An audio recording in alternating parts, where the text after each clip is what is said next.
কিছুদিন আগে লেবু গাছের একটা ভিডিও দিয়েছিলাম, তখন গাছে কোনো ফুল ছিল না, কোনো ফলও ছিল না।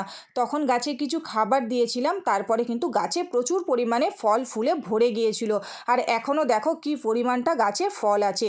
কিন্তু এখন একটা ফাঙ্গাস ধরনের রোগ দেখা দিয়েছে, গাছের পাতা দেখো কেমন সাদা সাদা হয়ে গেছে, আর গাছের ছোট্ট ছোট্ট ফুলগুলো কিন্তু ঝরে যাচ্ছে। এর জন্য আজকের গাছে কিছু খাবার দেব, তো এই খাবারটা দিলে কিন্তু এই সমস্যাগুলো একদম দূর হয়ে যাবে। তো গাছের মাটিতে যে ঘাসগুলো হয়েছিল সেগুলো ভালো করে পরিষ্কার করে দিয়েছি।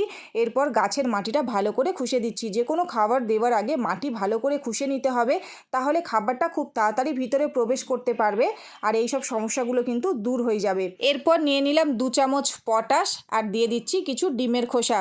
6টা থেকে 7টা ডিমের খোসা নিয়েছি। ভালো করে ডিমের খোসা ধুয়ে রোদে দিয়ে শুকনো করে রেখে দিই আমি। তো সেই খোসাগুলো ভালো করে গুঁড়ো করে দিয়েছি। এরপর দিয়ে দিচ্ছি সুপার ফসফেট আমি 2 চামচ দিচ্ছি। এরপর দিয়ে দিলাম এখানে 10, 26, 26। তো সব কটা খাবার দেওয়ার পর ভালো করে মিশিয়ে নিচ্ছি। তো এই খাবারটা দিলে কিন্তু গাছের ফুল ফল ঝরবে না, ফলও অনেক বড় হবে, গাছের গ্রোথও অনেক ভালো হবে আর প্রচুর পরিমাণে লেবু হবে। তো দেখো এইভাবে টবের ধার ধরে খাবারটা দিয়ে দিয়েছি। খাবারটা দেওয়ার পর দেখো মাটিটা এইভাবে আমি খাবারটাকে ঢাকা দিয়ে দিচ্ছি। লেবু গাছে খুব বেশি জল দেবে না, তাহলে কিন্তু গাছের ফল ঝরে যাবে।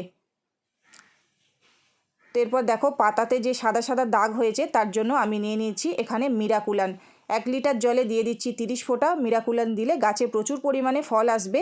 আর এখানে দিয়ে দিচ্ছি সাব ফাঙ্গিসাইড, অল্প একটু দিয়েছি। আর দিয়ে দিচ্ছি এখানে এমপিকে 19-19-19। এটা দিলে গাছে নতুন পাতা আসবে আর গাছে নতুন ফুলও আসবে।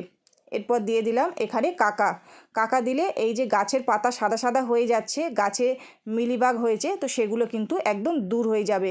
তো ভালো করে নাড়িয়ে গাছের প্রত্যেকটা পাতাতে ভালো করে স্প্রে করে দিচ্ছি। তাহলে দেখবে গাছে একটাও মিলিবাগ থাকবে না আর এই পাতাগুলো কিন্তু ঠিক হয়ে যাবে। এরপর গাছে বেশি করে জল দিয়ে দিচ্ছি আর কিছুদিনের মধ্যে দেখবে এই সব সমস্যাগুলো দূর হয়ে গেছে।